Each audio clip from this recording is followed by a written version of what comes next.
অহর্নিশির প্রধান উদ্দেশ্য শ্রোতাদের বিনোদন, কোনো ধর্মীয় সম্প্রদায় ও ব্যক্তিগত বিশ্বাসকে আঘাত করা নয়।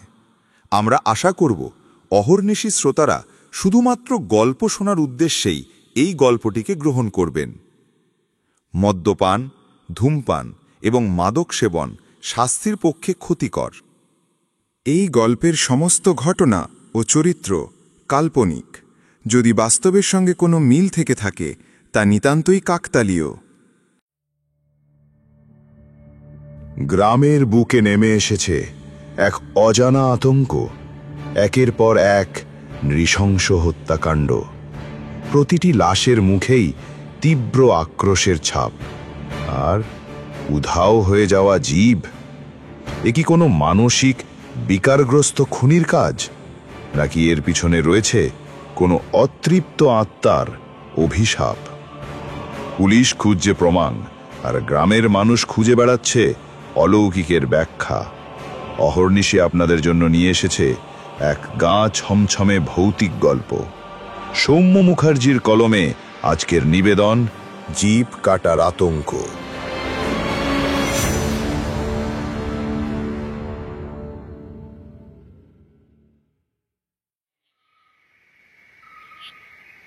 চার মাস আগে মোরামের রাস্তাটা যেখানে গিয়ে উত্তরে বাঁক নিয়েছে, সেখানে ভালো করে লক্ষ্য করলে বোঝা যায় একটা জীর্ণ ভাঙা পুরনো মাটির ঘর রয়েছে। চারিদিকে বনজঙ্গল আর ঝোপঝাড় থাকলেও মাটির ঘরের দেওয়ালগুলো এখনো চোখে পড়ে। সামনের উঠোনে বাঁশের লম্বা খুঁটিগুলো আকাশের দিকে মাথা উঁচু করে দাঁড়িয়ে রয়েছে। একটা বছর 30-এর ছেলেকে হেঁটে আসতে দেখা যায় রাস্তা দিয়ে। আমার সাথে কি লাগতে আছিস রে? জানিস আমি কে? এলোমেলো পদক্ষেপ, মুখে অশ্রাব্য ভাষায় গালিগালাজের শব্দ শুনে এটা বুঝে নিতে অসুবিধে হয় না সে মদ্যপ অবস্থায় রয়েছে। ভাঙা বাড়িটার সামনে এসে সে থমকে দাঁড়ায়। তারপর বেশ কিছুক্ষণ সেদিকে তাকিয়ে দাঁড়িয়ে থাকে। হঠাৎই হেসে বলে ওঠে,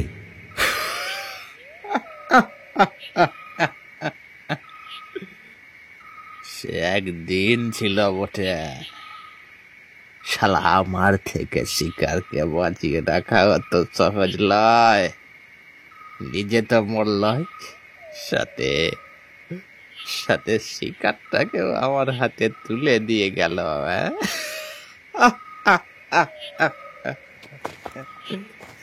লোক কহেছে হ্যাঁ। জড়ানো গলায় গান গাইতে গাইতে বাঁকটা ঘুরে যায় সে, কিন্তু দু এক পা এগিয়েই থমকে যায়।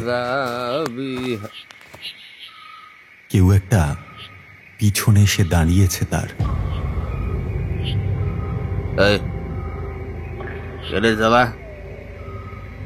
এত রাতে এখানে কি করছিস? একটা ভারী শব্দে উত্তর আসে, মোড়লের বাড়ি গিয়েছিলাম গো, ফিরতে একটু দেরি হয়ে গেল। এসে দেখি ঘরে কারা যেন বোনকে গলায় ফাঁস দিয়ে ঝুলিয়ে দিয়েছে। একটা কথাতেই মদ্যপ ছেলেটার নেশা কেটে যায়। এক ঝটকায় সে সোজা হয়ে দাঁড়ায়। উত্তরের দিক থেকে এক টানা একটা ঠান্ডা বাতাস ভেসে আসছে। এতক্ষণ আরাম লাগলেও সেই বাতাসের চোটে এবার ছেলেটার গোটা শরীরে একটা যেন শিহরণ খেলে গেল। তুই এসব কি বলছিস? কি বলছিস এসব? আগন্তুকটি ছেলেটার দিকে এগিয়ে আসে বেশ কিছুটা। চাঁদের একটা ক্ষীণ আলো এসে পড়েছে তার মুখের উপর। সাথে সাথেই ছেলেটা একটা আর্তনাদ করে ছিটকে সরে যায় পিছনে। তার সামনে দাঁড়িয়ে থাকা ব্যক্তির মুখের উপর অসংখ্য কাটা দাগ। চোখের জায়গায় চোখ আছে বটে, তবে তার উপর দিয়েও কেউ যেন ছুরি চালিয়েছে নির্মম ভাবে। চোখের পাতা প্রায় নেই বললেই চলে। মুখের গভীর অন্ধকার থেকে রক্ত বেরিয়ে এসে ভিজিয়ে দিচ্ছে তার নিচের ঠোঁট, থুতনি আর বুক। এবার চিনতে পারলি?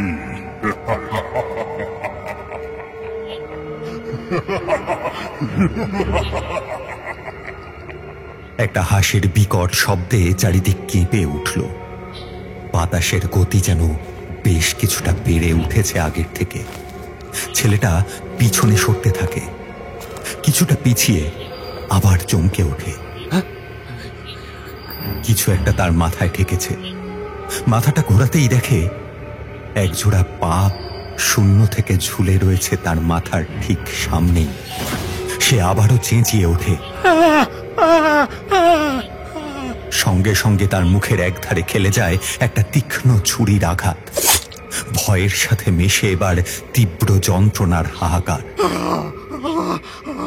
পিছনে ঘুরতেই দেখে কিম্ভূত কিমাকার মূর্তিটা তার ঠিক মুখের সামনে দাঁড়িয়ে, হাতে ধারালো ছুরি। কিছু বোঝার আগেই সেটা সে বসিয়ে দেয় ছেলেটার গলায়। ছেলেটা লুটিয়ে পড়ে মাটিতে। মূর্তিটা এগিয়ে এসে বসে তার বুকের উপর। মুখটা খোল শেষবারের জন্য। অনেক খেয়েছিস, অনেক কথা বলেছিস, এবার সব হিসেব শোধ করার পালা। বলেই সে বাগিয়ে ধরে ছুরিটা। না চাইতেও ছেলেটার মুখটা কোনো এক অদৃশ্য শক্তি বলে খুলে যেতে থাকে। চোয়ালের হাড় ভাঙার তীব্র যন্ত্রণায় কাতরে ওঠে সে। তার জিভটা এক হাতে টেনে ধরে অন্য হাতের ছুরিটা দিয়ে কাটতে শুরু করে মূর্তিটা। ধীরে ধীরে নিস্তেজ হয়ে যায় ছেলেটার শরীর। আগন্তুক মিলিয়ে যায় বাতাসে। ভাঙা বাড়ির দিক থেকে একটা মেয়েলি হাসির শব্দ শোনা যায়।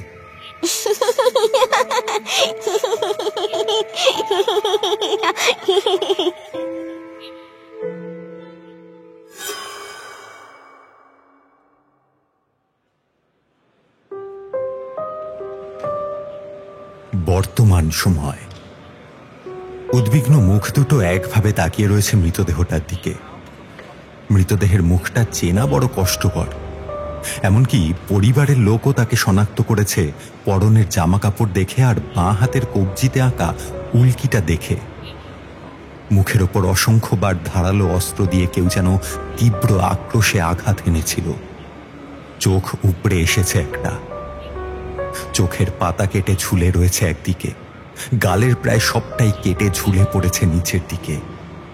রক্তাক্ত মুখের খোলা হাঁয়ের মধ্যে চোখ দিলে শিউরে উঠবে যে কেউ। মানুষটির জিভটা কেউ যেন কেটে নিয়েছে খুব মসৃণ ভাবে। যখন লাশ পাওয়া যায়, মুখের ভিতরে জমাট এবং তরল রক্তের একটা মিশ্রণ উতলে বেরিয়ে আসতে চাইছিল। পুলিশের বড়বাবু বললেন, খুনি এত নৃশংসভাবে খুন করেছে যে মনে হচ্ছে সে একজন সাইকো কিলার। তীব্র আক্রোশের জেরে দিক বিদিক জ্ঞান শূন্য হয়ে ছুরি চালিয়েছে। পাশ থেকে কনস্টেবল সঙ্গে সঙ্গে বলে উঠল, না স্যার, এ কোনো মানুষের কাজ নয়, এ কাজ কোনো অশরীরীর। গ্রামে এর আগেও অনেকবার হয়েছে এরকম ঘটনা, সবাই একইভাবে মরেছে। এসব অন্য কিছুতে করছে। আরে চুপ, একদম চুপ। ওসব অশরীরিতে আমার বিশ্বাস নেই। যত সব। ইয়ে, মাফ করবেন বড়বাবু, কিন্তু আমরা গ্রামের মানুষ, এসব ঘটনা আমরা অনেক দেখেছি, তাই জানি এর পেছনে কি থাকতে পারে, কি সে এ কাজ করতে পারে। কি নয়, কে? মানুষ ছাড়া এ কাজ কারুর পক্ষেই সম্ভব নয়। মর্গের মধ্যে দাঁড়িয়ে দম বন্ধ হয়ে আসছিল দুজনেরই। বাইরে বেরিয়ে এসে এক দীর্ঘ নিঃশ্বাস ছেড়ে বড়বাবু বলে উঠলেন, চলো ডাক্তারের কাছেই যাওয়া যাক, কি বলেন দেখা যাক। এতক্ষণে হয়তো এসেও গেছেন। হ্যাঁ স্যার, চলুন। দুজনেই এগিয়ে গেলেন মর্গ পেরিয়ে বাইরের হসপিটালের আউটডোরের দিকে। একটা বাঁক পেরিয়ে ডান দিকে ঘুরতেই কনস্টেবলের কি যেন একটা মনে হলো। সে একবার পিছনে তাকাতেই প্রায় পাগলের মতন ভয়ে চেঁচিয়ে উঠল, কে কে কে ওখানে? বড়বাবু বেশ কিছুটা সামনে ছিলেন, প্রায় চমকে উঠেছিলেন তিনিও। ছুটে এসে বললেন, কি হলোটা কি? ওরকম অসভ্যের মতো চেঁচিয়ে উঠলে কেন? স্যার, ও ওখানে কেউ আছে? কেউ আছে ওখানে? আমি স্পষ্ট দেখেছি তাকে। উফ, আরে এই ভিড়ের মধ্যে কাকে দেখেছো? কত লোকজনের ভিড় এখানে, এর মধ্যে তুমি? না না না, ওখানে একজন দাঁড়িয়ে ছিল, খালি গা, সাদা পাজামা পরে, হাতে তার একটা ছুরি, আর চোখ দুটো যেন আগুনের মতো জ্বলছে। সব থেকে ভয়ঙ্কর তার মুখটা। ওটা সাধারণ মানুষ নয়, ও অন্য কেউ। কেন, মুখে কি ছিল? মুখটা হাঁ করা ছিল, মুখের ভিতর থেকে একটা কাটা জিভ লক লক করছিল, সেটা থেকে রক্ত বেরিয়ে আসছিল। আমি ভুল দেখিনি স্যার, এ খুন সাধারণের নয়, এ অন্য কেউ। ইহ জগতে তার বাস নয়, না না, তার বাস এই জগতে নয়। আরে কি যাতা বলছো? কি দেখতে কি দেখেছো? চলো তাড়াতাড়ি, ডাক্তারকে না হলে পাওয়া যাবে না। বড়বাবুর কাছ থেকে ধমক খেয়ে নিজেকে কিছুটা সামলে নিল কনস্টেবল। কনস্টেবলকে নিয়ে এগিয়ে যাওয়ার সময় বড়বাবু একবার পিছন ঘুরে তাকানোর চেষ্টা করলেন, কিন্তু পারলেন না। কোনো একটা অস্বস্তিকর ভাব তাকে কিছুতেই পিছনে তাকাতে দিল না। শুধু তিনি অনুভব করলেন একটা ঠান্ডা বাতাসের স্রোত যেন হঠাৎ করেই বইতে শুরু করেছে প্যাসেজটাতে। দ্রুত পা চালালেন তিনি। ডাক্তারের ঘরের কাছে পৌঁছে কনস্টেবলকে বাইরে একটা চেয়ারে বসতে বলে চেম্বারের ভিতরে ঢুকলেন বড়বাবু।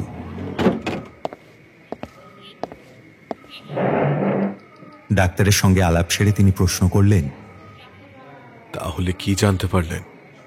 কি দিয়ে আঘাত করা হয়েছে বলে মনে করছেন? আঘাত করা হয়েছে ছুরির মতো কিছু একটা ধারালো বস্তু দিয়ে, জিভটাও কাটা হয়েছে ওইটা দিয়েই। কিন্তু একটা জিনিস আমাকে খুবই ভাবাচ্ছে। কি ব্যাপার? ছুরি দিয়েই যদি আঘাতটা করা হয়েছে বলে ধরে নি, তবে প্রত্যেকবার এতটাই জোরে আঘাত করেছে খুনি যে মুখের জাইগোমেটিক, ম্যাক্সিলা আর কপালের ফ্রন্টাল পুরো ভেঙে টুকরো টুকরো হয়ে গেছে। প্রতিবারের এত শক্তি দিয়ে আঘাত করা কোনো সাধারণের পক্ষে সম্ভব নয়। না, জাইগোমেটিক ভাঙা এত সহজ কাজ তো নয়। ডাক্তারের কথা শুনে বড়বাবু কোনো কথা বললেন না, চুপ করে থাকলেন তিনি। তার মাথায় ঘুরে বেড়াচ্ছে কনস্টেবলের কথাগুলো। এ খুন সাধারণের নয়, এ অন্য কেউ। ইহ জগতে তার বাস নয়, তার বাস ইহ জগতে নয়।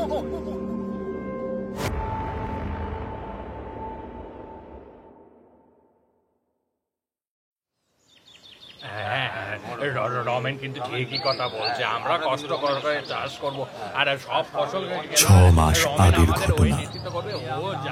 পশ্চিমের আকাশে সূর্য তখন ঢলে পড়েছে বেশ খানিকটা। রক্তিম আভায় মেঘেদের এক বিচিত্র কারুকার্য ভেসে রয়েছে দূর অনন্তের দৃশ্যপটে। কনকপুর গ্রামের মধ্যভাগে দাঁড়িয়ে থাকা এক বিশাল বটগাছকে কেন্দ্র করে একটা বড় জমায়েত দৃশ্যমান হচ্ছে। ছোট থেকে বড়, বাচ্চা থেকে বুড়ো, সকলে গোল করে দাঁড়িয়ে রয়েছে সেখানে। উৎসুক দৃষ্টি আর নিজেদের ন্যায্য দাবির আর্জি নিয়ে দাঁড়িয়ে রয়েছে তারা সকলে। বৃত্তাকার জনসমাবেশের কেন্দ্রবিন্দুতে বসে রয়েছেন 4 জন ব্যক্তি। 3 জনের মুখোমুখি বসেছে একজন জোয়ান ছেলে, বয়স আন্দাজ 22 কি 23, মুখে কাঠিন্যের ছাপ স্পষ্ট। উল্টো দিকের 3 জনের মধ্যে 2 পাশে 2 মধ্যবয়সী ব্যক্তি, দুজনেরই মুখে চিন্তার রেখা ফুটে রয়েছে। মাঝের জন অতি বৃদ্ধ, বয়স হয়তো 80-র কোটায়। তার চোখের মোটা ফ্রেমের চশমার মধ্যে দিয়ে চোখ দুটোকে খুব একটা ভালো করে দেখা যায় না। মুখে বলিরেখার অসংখ্য কাটাকুটি, কিন্তু চোয়াল তারও শক্ত। বৃদ্ধ ব্যক্তির ডান পাশে লোকটি বলে উঠলেন, দেখ রমেন, কাজটা কিন্তু তুই ঠিক করছিস না। জানিস তুই কার বিরুদ্ধে কথা বলছিস? বৃদ্ধের দৃষ্টি স্থির উল্টো দিকের জোয়ান ছেলেটির দিকে। ছেলেটি বলে উঠল, কাজটা ঠিক কি ভুল সে বিচার করবে এই গ্রামের মানুষ। সত্যি বলতে এই রমেন মাঝি কোনোদিনও ভয় পায়নি আর পাবেও না। যারা গ্রামের মানুষের সাথে থেকে তাদেরই কষ্ট বোঝে না, তাদের মুখে আর যাই হোক ঠিক ভুলের বিচার মানায় না। রমেন, এবার বৃদ্ধের বাম পাশ থেকে চেঁচিয়ে ওঠে অন্যজন। তুই গ্রামের মোড়লদের বিরুদ্ধে কথা বলছিস? এই কদিনের ছেলে খুব বড় নেতা হয়ে গেছিস। তোর এই নেতাগিরি খুঁচিয়ে দেব জানিস। আমি কাউকে ভয় পাই না। গ্রামের লোকেদের প্রতি বছর প্রতিশ্রুতি দিয়েও কেন তাদের ন্যায্য দাবি থেকে বঞ্চিত করা হয়? কেন চাষের জমি 3 ভাগের 1 ভাগ আমাদের তুলে দিতে হবে ওই বাইরে থেকে আসা নেতাদের হাতে? জমি আমাদের, আমরা সারা বছর দিন রাত খেটে ফসল ফলাই, মাথার ঘাম পায়ে ফেলে চাষ করি, লাঙল চালাই, খাল কেটে আমরাই জল নিয়ে আসি। তো আমাদের শস্যের ভাগ ওরা কেন পাবে? যখন একটা সেচের জন্য টিউবওয়েল করে দেওয়ার কথা ওঠে তখন তো কারোর পাত্তা পাওয়া যায় না, কিন্তু ফসল তোলার সময় সবাই হাজির। এসব কথা আমাদের নয়, তোমাদের জানানোর কথা ছিল, কিন্তু দিনের পর দিন একই অবস্থা দেখেও তোমরা কিচ্ছুটি করনি। আমরা কি কিচ্ছু বুঝি না? নেতারা কেন তোমাদের বাড়িতে এসে সময় কাটায়? কেন গ্রামের সকলের ঘর মাটির হলেও তোমাদের পাকা বাড়ি? কারোর খাবার না জুটলেও তোমাদের বাড়িতে দুবেলা ঠিক ভাত ফোটে। দুয়ে দুয়ে 4 করার ক্ষমতা কি আমাদের নেই? রমেনের এই রুদ্রমূর্তি এর আগে কখনো দেখেনি এ গ্রামের লোক, এমনকি দেখেনি সামনে বসে থাকা 3 ব্যক্তিও। এক সহজ সরল চাষাভুষো ছেলের পেটে এত কথা যে জমা ছিল সে বিষয়ে অবগত ছিল না কেউই। তার মাথার মধ্যে যে মোড়লদের সাথে তথাকথিত নেতাদের আর্থিক আদান প্রদানের যোগসূত্র অতি গভীরভাবে গেঁথে গিয়েছে তা বোঝেনি সামনের 3 জন ব্যক্তি। বৃদ্ধ মুখ খুললেন এবার। দেখ রমেন, তোর সব কথা আমি মন দিয়ে শুনেছি। ঠিক আছে, আমি এই বিষয় নিয়ে অবশ্যই কথা বলবো, কিন্তু যাদের জমিতে থাকছিস তাদেরকে কিছু দিবি না এ হয় না। জমি তোদের কারোর নয়, তোরা সবাই উদ্বাস্তু। শহরের নেতারা দয়া করে তোদের চাষের জন্য জমি দিয়েছে, তাই তোরা দুটো ফুটিয়ে খেতে পাচ্ছিস। এর আগেও অনেকে এই ব্যাপার নিয়ে কথা বলতে এসেছে, কিন্তু এই নিয়মের ব্যতিক্রম ঘটেনি কোনোদিন।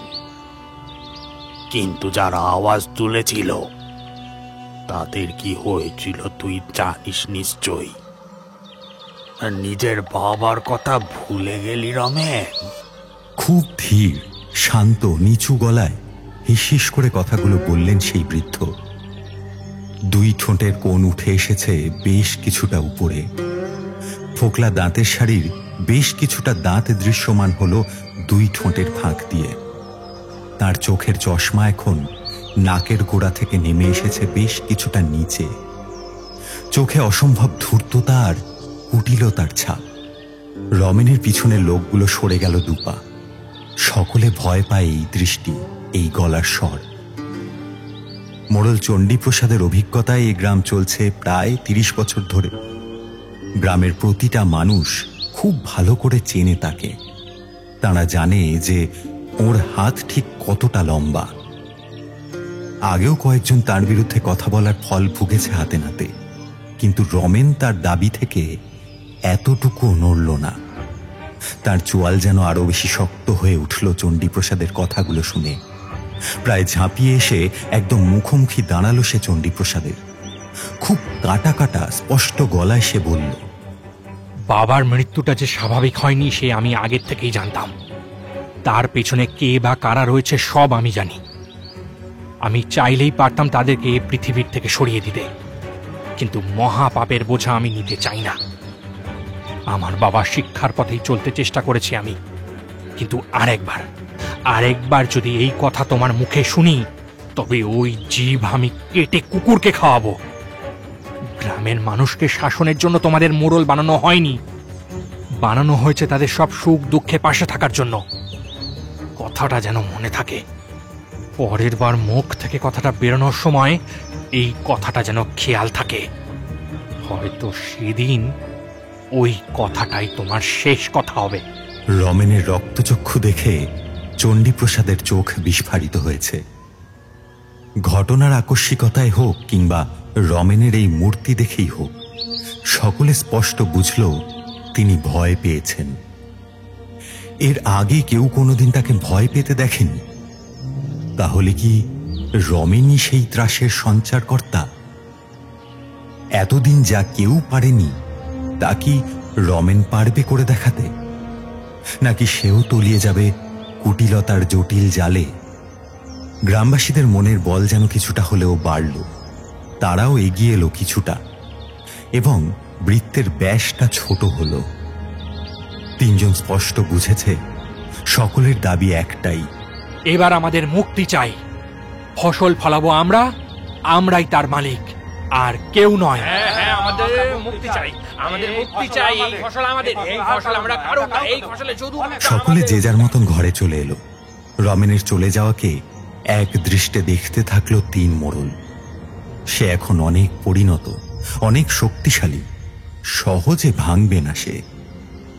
আবারও শোনা গেল চণ্ডীপ্রসাদের হিস হিসে স্বর।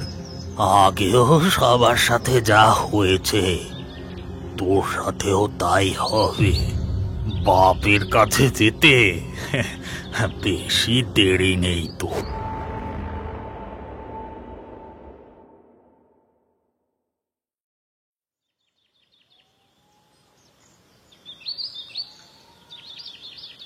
ছ মাস আগের ঘটনা।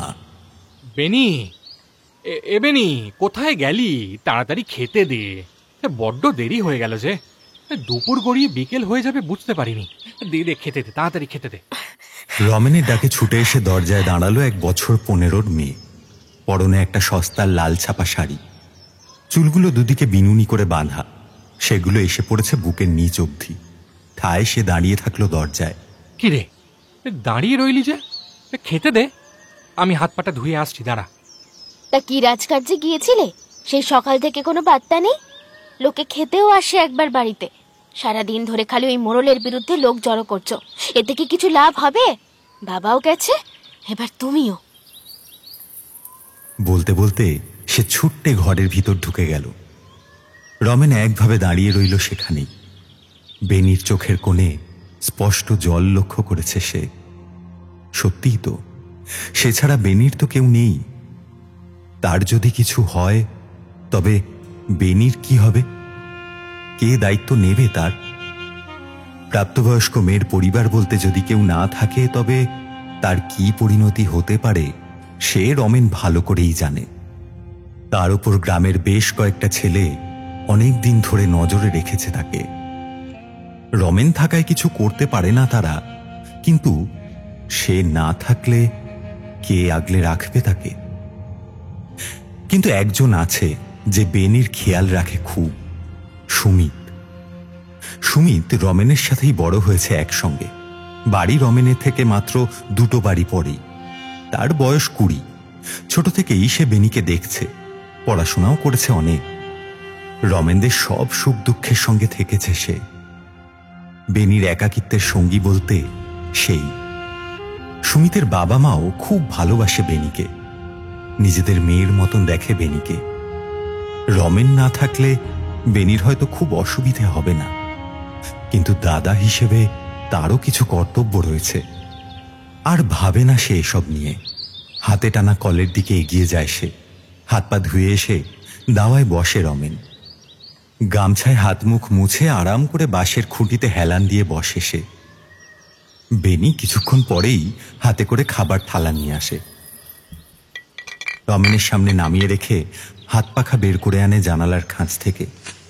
রমেনের পাশে বসে সে হাওয়া করতে করতে বলে, আজকে ওই মোড়লদের ওপর কথা বলতে গিয়েছিলে? ওদের সাথে কেন মুখ লাগাও?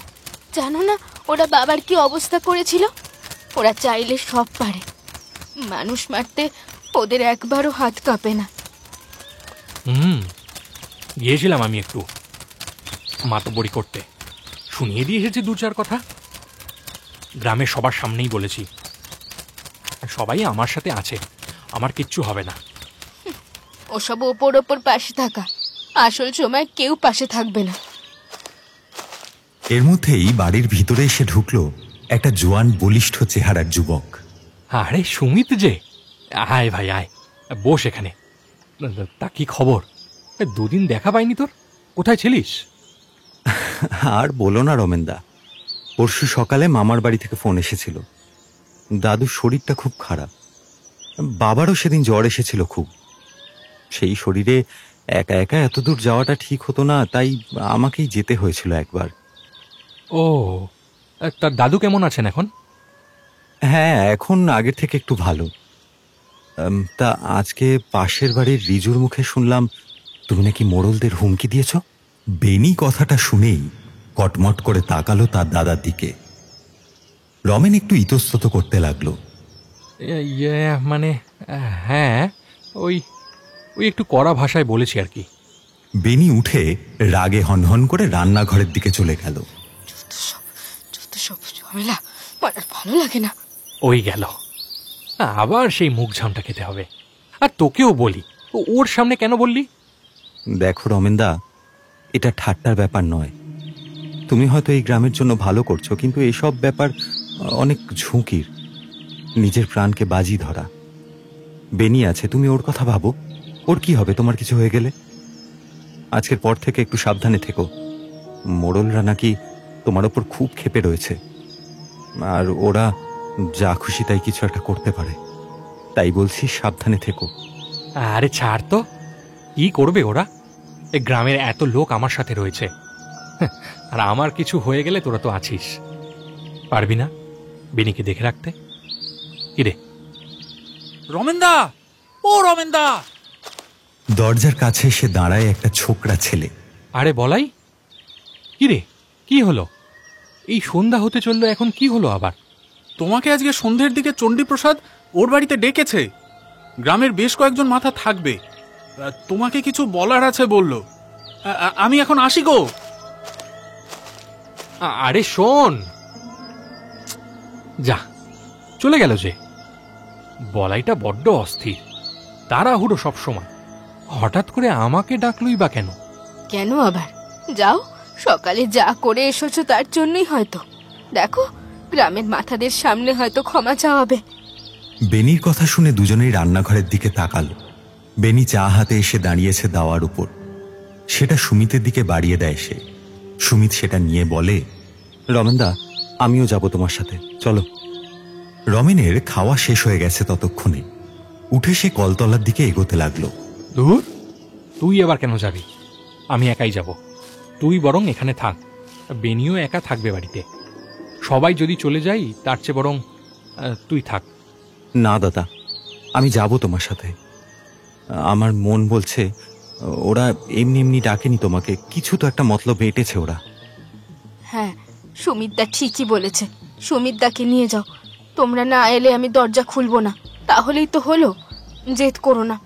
এ কথা অমান্য করতে পারে না রমেন। অগত্যা সুমিতকে সঙ্গে নিতে বাধ্য হয় সে।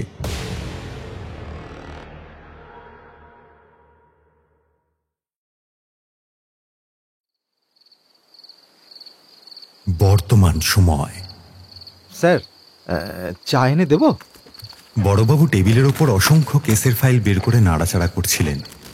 সেই নৃশংস খুনের কেসটা পাওয়া অবধি খুব চিন্তিত রয়েছেন তিনি। এটাই এই গ্রামে এসে প্রথম কেস তার। কিন্তু এরকম ঘটনা এর আগেও ঘটেছে এই গ্রামে। সমাধান করতে না পারায় আগের অফিসারকে বদলি করা হয়েছে। তার জায়গায় তিনি এসেছেন, আর আসা মাত্রই আবার একটা ঘটনা। এটা সমাধান করতে না পারলে তার অপমানও খুব একটা কম কিছু হবে না। মুখ তুলে দেখলেন কনস্টেবল এসেছে, আবার মুখ নামিয়ে উত্তর দিলেন, হ্যাঁ, একটা আনতে পারো, অনেকক্ষণই হলো। আচ্ছা, এখন কটা বাজে? হ্যাঁ স্যার, ওই রাত 10:05।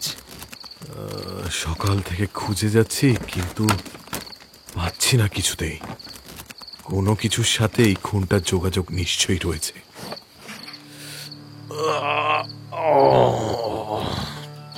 কথাটা বলে একটা আড়মোড়া ভেঙে চেয়ার ছেড়ে উঠে পড়লেন তিনি। ফাইলগুলো একটা একটা করে গুছিয়ে আবার র্যাকে তুলে রাখলেন। কনস্টেবল চলে যায় চা আনতে। শেষ র্যাকটি গোছানো যখন প্রায় শেষ, ঠিক তখনই একটা জিনিস দেখতে পান বড়বাবু। র্যাকের একদম পিছন দিকে একটা কালো ফাইল কাত হয়ে পড়ে রয়েছে। মুচড়ে গিয়ে একেবারে দলা পাকিয়ে গেছে সেটা, তাই হয়তো চোখে পড়েনি। ওটা কিসের ফাইল? টেনে বের করে আনেন তিনি সেটাকে। ধুলোর মোটা স্তর জমেছে ফাইলটার উপর।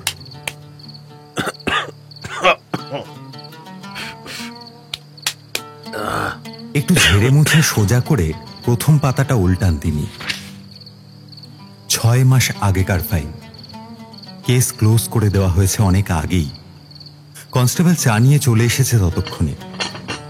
টেবিলে নামিয়ে রেখে চলে যেতে যাচ্ছিল, তখনই পিছন থেকে ডাকেন বড়বাবু। এই কনস্টেবল, এটা কোন কেসের ফাইল? আর এটা এতদিন ধরে এভাবে অযত্নে কেন পড়েছিল? কোনটা স্যার?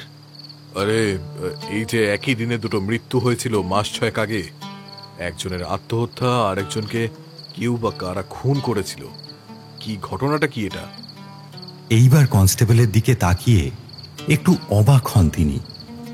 তার মুখ ততক্ষণে বিবর্ণ হয়ে গেছে। স্যার, সে তো অনেক দিন আগেকার কথা। এখন মানে ও কেস তো বন্ধ হয়ে গেছে। হ্যাঁ, সে বন্ধ হয়ে গেছে আমিও জানি, কিন্তু ঘটনাটা কি ঘটেছিল? আর দুটো কেস একই সাথে একই দিনে, এর মধ্যে কি কোনো সম্পর্ক আছে? সে বড় মর্মান্তিক ঘটনা স্যার। ও কেস নিয়ে আলোচনা করতেও ভয় করে। খুনিরা ধরা পড়েনি কেউই, কিন্তু গ্রামের লোকে ভালো করেই জানতো খুনি কে বা কারা। মানে খুনি ধরা পড়েনি তো কেস ক্লোজ হলো কি করে? আর গ্রামের লোক জানতোই যখন, তো খুনি ধরা পড়লো না কেন? ঘটনাটা বলো তো খোলসা করে।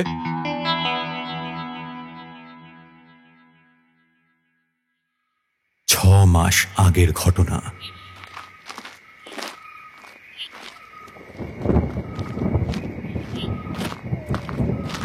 রমেন আর সুমিত হাঁটতে হাঁটতে যখন চণ্ডীপ্রসাদের বাড়ি পৌঁছল, সময় তখন সন্ধে 7টা।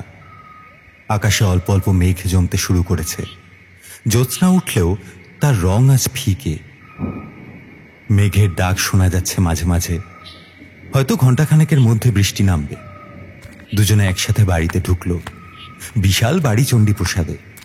মোড়ল বলে কথা, তার উপর নেতাদের সাথে খুব ভালো সম্পর্ক তার। বাড়ি বড় হওয়াটাই স্বাভাবিক। যোগসূত্র যে কোথায় তা রমেন আজকে গোটা গ্রামের সামনেই বলেছে। যাই হোক, দেখা যাক কি বলে। দুজনে সদর দরজায় গিয়ে দাঁড়াতেই একজন বুড়ো লোক এসে বলল, বাবু ভেতরের ঘরে আছেন, এই এসো আমার সাথে। ওখানে নিয়ে যেতে বলেছেন তিনি তোমাদের। দুজনে আর কথা বাড়ায় না, পিছন পিছন যায় লোকটির। লোকটি তাদের একটা বড় ঘরের সামনে নিয়ে গিয়ে দাঁড় করায়। তারপর তাদের ইশারা করে সেখানে ঢুকতে বলে চলে যায়। দুজনে একে অপরের দিকে তাকায়। ভিতর থেকে অনেকজনের গলা পাওয়া যাচ্ছে। সুমিত, তুই এখানেই দাঁড়া, আমি কথা বলে আসি। কিছু হলে আমি তোকে ডেকে নেব। ঠিক আছে, তাই করো দাদা। রমেন ঘরের ভিতর ঢুকে দরজা বন্ধ করে দেয়। সুমিত জানলার গায়ে কান লাগিয়ে দাঁড়ায়। আরে রমেন যে, এসো এসো, তোমার অপেক্ষাতেই ছিলাম। বসো বসো, এখানে বসো। না না, ঠিক আছে, এবার বলুন কি জন্য ডেকেছেন। এই যে এখানে গ্রামের বড় মাতারা রয়েছেন সবাই, এদের সামনেই আমি কিছু বলতে চাই তোমাকে। আজকে বাড়ি ফেরার পর আমি যোগাযোগ করি শহরের বড় বাবুদের সাথে। তাদেরকে তোমার কথা সবটাই জানিয়েছি। তারা কিন্তু নিজেদের পাওনা থেকে এতটুকুও সরতে রাজি নয়। যেই পরিমাণ ফসল তারা নিত, ঠিক সেই পরিমাণ ফসলই নেবে তারা। তাহলে আমাদেরকেও চাষ বন্ধ করে দিতে হবে চণ্ডীবাবু। আমরাও এই শর্তে আর চাষ করব না। তাতে আমাদের না খেতে পেয়ে মরতে হলে মরব। আরে আরে, অত ব্যস্ত হও কেন? আমার পুরো কথাটা শোনো ভালো করে। ওরা বলেছে যে ফসল একই নেবে, কিন্তু তার মধ্যে কিছু ভাগ তোমাকে দেওয়া হবে টাকার হিসেবে। অর্থাৎ তোমার ভাগের ফসল এবং গ্রামের সকলের থেকে কিছু অংশ টাকায় যে পরিমাণ দাঁড়ায় সেই টাকা তোমায় দিতে রাজি হয়েছে তারা। এবার বলো তুমি কি চাও? মানে আপনি টাকা দিয়ে কিনতে চাইছেন আমাকে? ছি ছি ছি ছি ছি ছি ছি, এত নীচ আপনি! কান খুলে শুনে রাখুন, এরকম কথা পরের বার থেকে শুনলে আপনার জিভ আর আস্ত থাকবে না। আমি আগেও সাবধান করেছি, এখনো করছি। ভেবে চিন্তে কথা বলুন। ঘরের সব মুখ একসাথে চুপ করে গেছে, তাকিয়ে রয়েছে রমেনের দিকে। রমেন আবার বলল, এ বিষয়ে আমি রাজি নই। আমি আসছি। যতদিন না আমাদের কথা মেনে নেওয়া হচ্ছে ততদিন আমাদের চাষ বন্ধ থাকবে। আপনার যা করার করে নিন।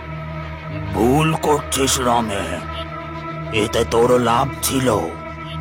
ভুলে যাস না, তোর বাবাও কিন্তু একই কাজ করেছিল, তার ফল সে। কথাটা শেষ করতে পারলেন না তিনি। ছুটে এসে একটা সজোরে থাপ্পড় বসিয়ে দেয় রমেন তার গালে। বলিষ্ঠ চেহারার রমেনের হাতের চড় খেয়ে মাটিতে উল্টে পড়েন তিনি চেয়ার শুদ্ধ। ঘরের সকলে প্রায় চমকে ওঠে। দু একজন ধরাধরি করে তুলতে আসে তাকে।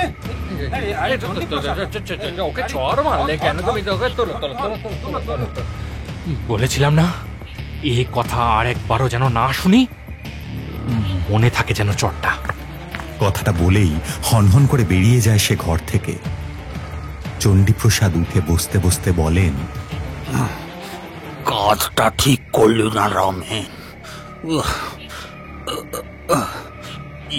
এর ফল তোকে পেতেই হবে।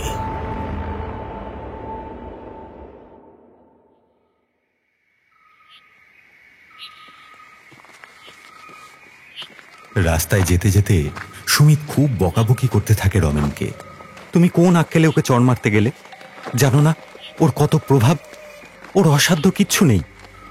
মানুষ খুন করাতে দুবারও ভাববে না ও।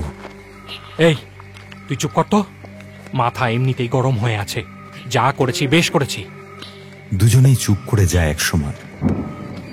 বেশ কিছুটা যাওয়ার পর আকাশে একটা বেশ বড় বিদ্যুতের রেখা খেলে যায়, আর তারপরেই একটা বিকট বাজ পড়ার শব্দ কানে আসে। চল চল তাড়াতাড়ি, বৃষ্টি নামবে। আরে আরে আরে, এত তাড়াহুড়ো কিসের রে রমেন? একটু দাঁড়া, এই আমাদের যে কিছু পাওনা গন্ডা আছে তোর সাথে। হ্যাঁ, দুজনেই চমকে যায়। এদিকটা একটু বেশি নিস্তব্ধ। পাড়ার শেষ প্রান্ত, লোকজন তেমন কেউ নেই। পিছন ফিরে দেখে চারজন ছেলে এসে দাঁড়িয়েছে তাদের পিছনে। চারজনকেই ভালো করেই চেনে তারা, সামনের জনকে আরো ভালো করে। তার নাম কালু, চণ্ডীপ্রসাদের ডান হাত। সুমিত বুঝতে পারে কিছু একটা খারাপ হতে চলেছে তাদের সাথে। সে রমেনকে কানে কানে বলে, রমেন দা, বেশি কথা বাড়িও না, পালাও এখান থেকে। পালিয়ে লাভ নেই, কালুর হাতে দেখ। সুমিত চোখ চালায় কালুর দিকে, আর দেখেই চমকে ওঠে। একটা বন্দুক ধরা আছে ওর হাতে। অন্ধকারে ঠাহর করতে পারেনি আগে সুমিত, এখন স্পষ্ট দেখতে পাচ্ছে সেটাকে। আরে আরে আরে আরে আরে, ভয় পাস না, এটা দিয়ে তোদের মারবো না। তোদের জন্য অন্য ব্যবস্থা আছে। আর রমেন, তোর বোনের জন্য অন্য ব্যবস্থা। কি বলতে চাস বল, কিন্তু বেনির দিকে হাত বাড়ালে হাত কেটে নেব তোর। আরে বাপরে বাপরে বাপরে, তাই নাকি? হ্যাঁ, তা খুব কাটাকাটির শখ না তোর? হ্যাঁ, কারোর হাত কাটবি বলছিস, কারোর জিভ? বড্ড সাহস বেড়েছে তোর। হ্যাঁ, আচ্ছা আচ্ছা, চল আজকে তোর ইচ্ছাটা মেটানো যাক। হ্যাঁ, তোর জিভটা আজকে কেটে নেওয়া যাক। হ্যাঁ, আর সাথে সাথে তোর এই বন্ধুটারও। হ্যাঁ, সুমিত এগিয়ে গিয়ে পায়ে ধরে কালুর। কালুদা, কালুদা, ছেড়ে দাও আমাদের, ও আর কিছু করবে না, আমি কথা দিচ্ছি, এবারের মতো ছেড়ে দাও। আরে না রে বাবু, সেটা আর হয় না। অর্ডার এসে গেছে, টাকাও ঘরে পৌঁছে গেছে। এবার তো কাজটা আমাদের করতেই হবে রে বাবা। হ্যাঁ, এই করে তোরা তোরা তোরা এটাকে দেখ, এটাকে সামলা, আমি ওটাকে দেখছি। ওটাকে আমাকে দে। হ্যাঁ, আগে ওকে দেখি, তারপর এটাকে দেখছি। পাশের তিনজন এসে দু হাত আর মুখ চেপে ধরে সুমিতের। সে আপ্রাণ চেষ্টা করতে থাকে, কিন্তু ছাড়া পায় না।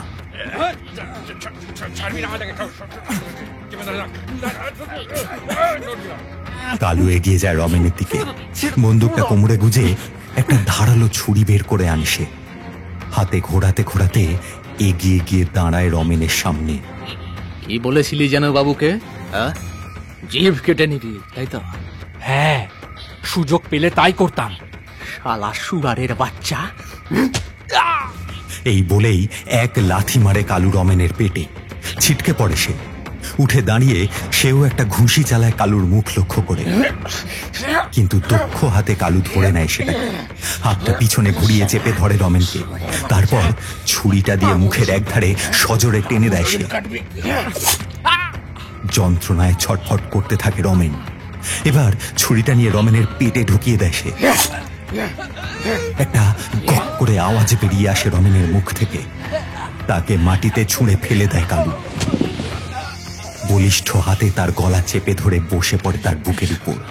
শরীর নাড়াতে পারে না রমেন, পা দুটো ছুঁড়তে থাকে সে। গলার বজ্র আঁটুনি আরো জোরে চেপে বসছে রমেনের। জিভটা বেরিয়ে এসেছে তার অনেকটা। শালা শালা আমাদের খাবি, আবার আমাদেরকেই কথা বলবি? হ্যাঁ, শালা উদ্বাস্তুর জাত, জিভ কাটার খুব শখ না তোর? হ্যাঁ, দেখ জিভ কি করে কাটে, দেখ।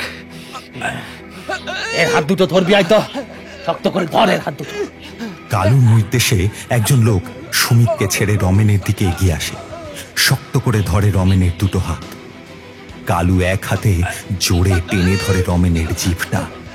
অনেকটা বেরিয়ে এসেছে সেটা মুখ থেকে। একটা বিশ্রী অক অক শব্দ বেরিয়ে আসছে রমেনের গলা চিরে। এক হাতে জিভ ধরে অন্য হাতের ছুরিটা দিয়ে কাটতে থাকে সেটা।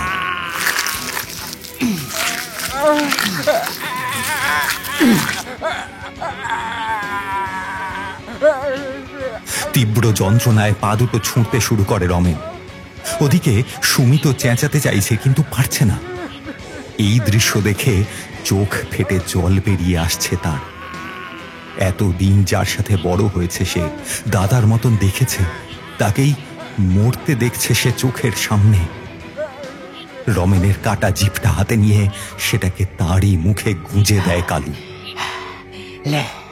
দেখ লিজের জিভ কেমন খেতে হয়, দেখ। কথাটা বলেই ছুরিটা নিয়ে মুখে বারবার আঘাত করতে থাকে সে। শেষ আঘাতটা করে গলার নলি লক্ষ্য করে। ফিনকি দিয়ে রক্ত বেরিয়ে এসে ভিজিয়ে দেয় কালুর মুখ। বেশ কিছুক্ষণ এভাবেই বসে থেকে উঠে পড়ে সে। তারপর সুমিতের সামনে গিয়ে বলে, ওকে ছেড়ে দে। আর সুমিত, তুমি কি কিছু দেখেছ? হ্যাঁ, কিছু শুনেছ? এই শোনো, রমেনকে কে মেরেছে, কোথায় মেরেছে, তুমি কিন্তু কিচ্ছু জানো না বা। মনে থাকবে, মনে থাকবে। আর একটা কথা মাথায় রেখো, তোমার কিন্তু মা বাপ আছে এখনো। সুমিত ঘাড় নাড়ায় কিছুটা অজান্তে। তারপর চারজন চলে যায়। সুমিত ছুটে গিয়ে বসে পড়ে রমেনের নিথর দেহের পাশে। সশব্দে কেঁদে ওঠে সে।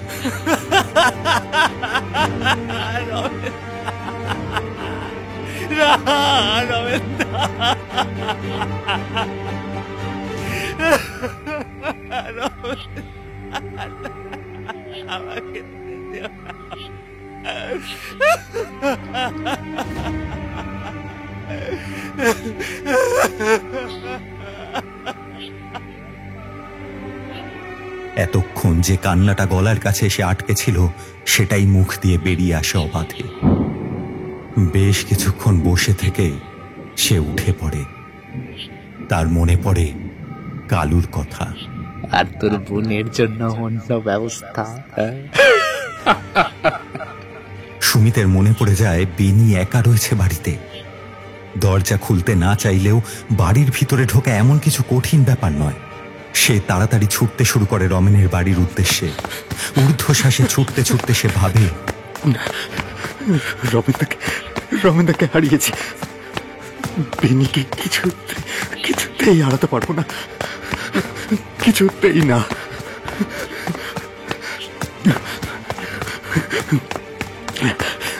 যখন সে বাড়ির সামনে এসে পৌঁছায়, দেখে রমেনের ঘর থেকে বেরিয়ে আসছে দুটো ছেলে। এলোমেলো পদক্ষেপ দেখে বোঝা যায় গলায় পানিও পড়েছে কিছুক্ষণ আগেই। বুকের ভিতরটা ধড়াস করে ওঠে তার। এখন গেলে হবে না, ছেলেগুলো যাক আগে। ছেলেগুলো বেশ কিছুটা দূরে চলে যেতেই এক ছুটে ঘরের ভিতর ঢোকে সুমিত। সামনে গিয়ে দেখে দরজা ভাঙা অবস্থায় পড়ে আছে।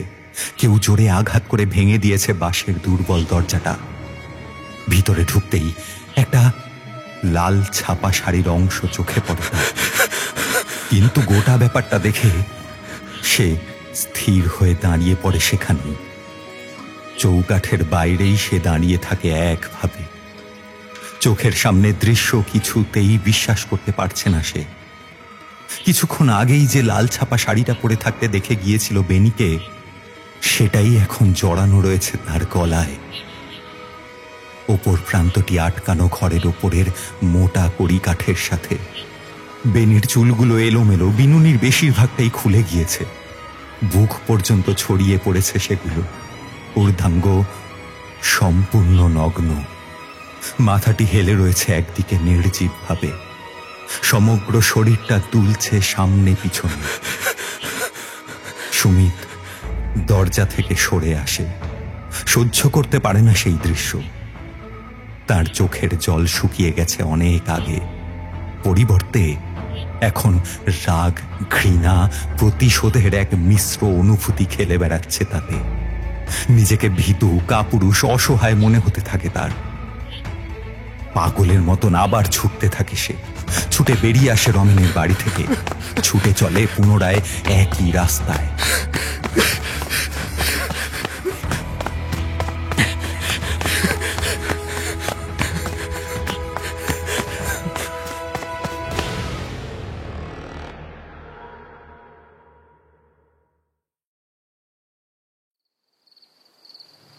বর্তমান সময়।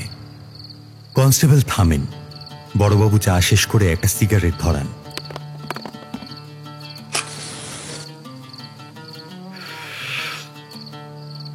তা রমেন আর তার বোনের লাশ পাওয়ার পর কেউ কিছুই করলো না? সেই খুনের প্রত্যক্ষদর্শী কেউ ছিল? না স্যার, রমেনের সাথে সুমিতকে চণ্ডীপ্রসাদের বাড়িতে যেতে দেখেছিল গ্রামের কয়েকজন। তারপর থেকে আর কোনো খবরই জানা যায়নি। রমেন কি করে খুন হলো, কেই বা করলো, আর তার বোনের সাথে কেই বা এই অত্যাচার করলো, কিচ্ছু জানা যায়নি। আচ্ছা, সুমিতকে জিজ্ঞাসাবাদ করা হয়নি যে সে তখন কোথায় ছিল? হ্যাঁ স্যার, করা হয়েছিল জিজ্ঞাসা। সে বলেছিল একসাথে ফেরার সময় তার এক কাকার সাথে দেখা হয়ে যায় সুমিতের। সেই জন্য রমেনকে একাই ছেড়ে দিয়েছিল সে। সেই দিন ওই পথে আর ফেরেনি সে। সন্ধেবেলা খুব জোর বৃষ্টি নেমেছিল, তাই আর ফিরতে পারেনি। পরের দিন সকালে কাকার বাড়ির থেকে ফিরেছিল সে। খবর নিয়ে দেখাও গিয়েছিল, সত্যিই সে কাকার বাড়িতেই ছিল সেদিন।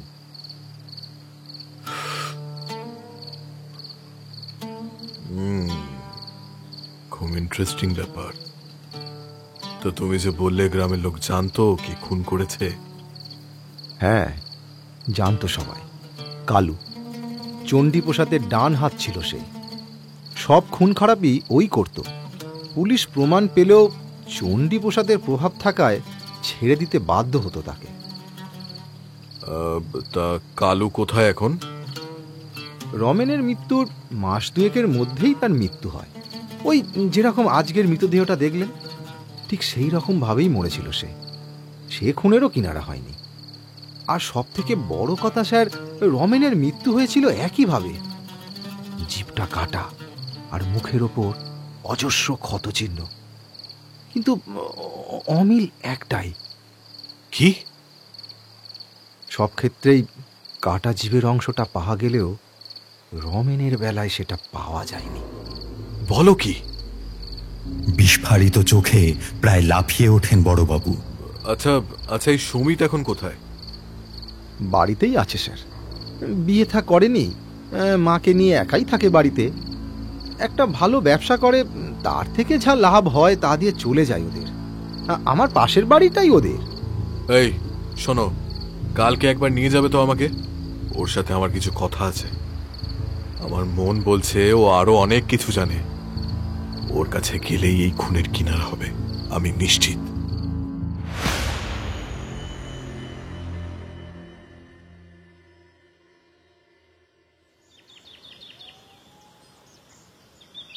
পরদিন সকাল সকাল বড়বাবু আর কনস্টেবল পৌঁছয় সুমিতের বাড়ি।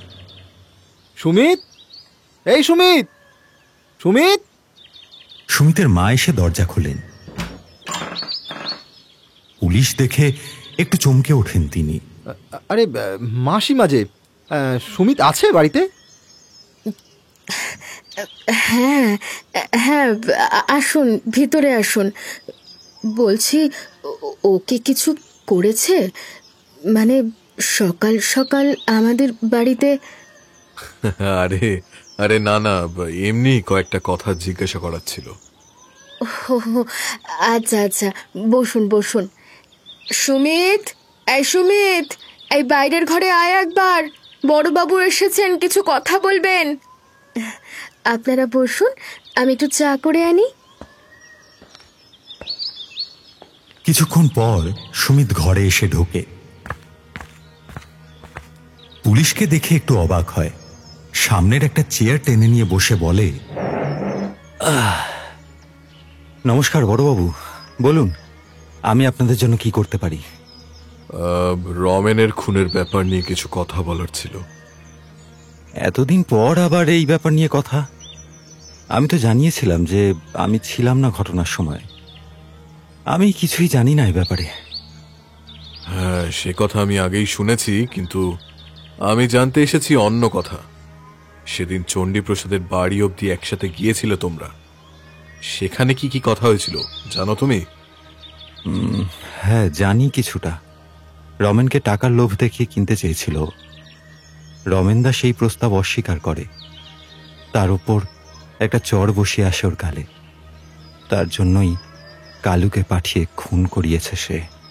আচ্ছা সুমিত, তুমি যে বললে তুমি সেদিন কাকার বাড়িতে ছিলে, তো এত নিশ্চিত হচ্ছ কি করে যে কালুই খুনটা করেছে? আপনি নতুন এসেছেন বড়বাবু, গ্রামের সকলে জানে চণ্ডীপ্রসাদের কথার অমান্য হলে কি হয় আর কে করতে পারে সে কাজ। থাকুন কিছুদিন, সব বুঝে যাবেন। কিন্তু বুঝেও তেমন লাভ নেই। কতজন এলো গেল, কেউ কিছু করতে পারেনি।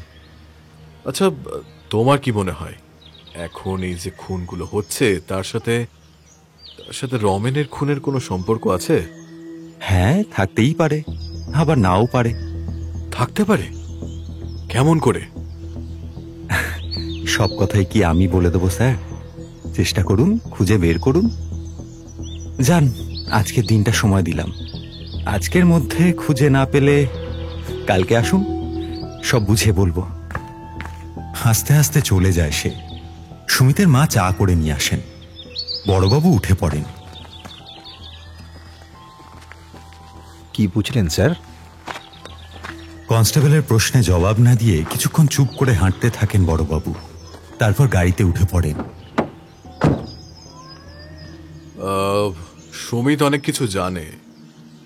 ওই রকম চোখ আমি এর আগে অনেকবারই দেখেছি। গভীর রহস্যে ভরা ওই চোখ। খুঁটিনাটি সমস্ত কিছু জানেও, শুধু লুকিয়ে রাখছে আমাদের সবার থেকে। এইসব খুনের সাথে ওর প্রত্যক্ষভাবে সম্পর্ক রয়েছে। আচ্ছা আচ্ছা, রমেনের খুনের সাথে যারা যারা জড়িত ছিল তাদের মধ্যে কে কে জীবিত আছে এখনো? কেউ না স্যার। কেউ না? তবে আজকের দিনটা কেন সময় দিল সুমিত? যদি কিছু জানানোরই থাকতো তাহলে আজকেই জানাতো সে। কালকে কেন? আজকের দিনটা প্রয়োজন কেন ওর? আচ্ছা আচ্ছা, চণ্ডীপ্রসাদ বেঁচে আছেন এখনো? হ্যাঁ স্যার, আছেন। কালু মরে যাওয়ার পর থেকে তেমন আর কেউ তাকে ভয় পায় না। মোড়ল হলেও তার কথা চলে না তেমন। ওর বাড়ি চলো তো একবার।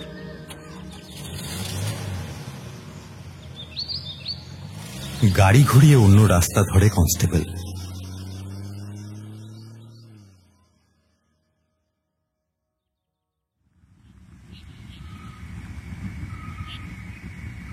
রাত তখন 1:15। একটা ক্ষীণ হলদে আলোর আভা বেরিয়ে আসছে সুমিতের ঘর থেকে। রাস্তা থেকে খুব খুঁটিয়ে পর্যবেক্ষণ না করলে চোখে পড়ে না সেটা। ঘরের ভিতরে একটা আগুন জ্বালানো হয়েছে। তার সামনে খালি গায়ে বসে রয়েছে সুমিত।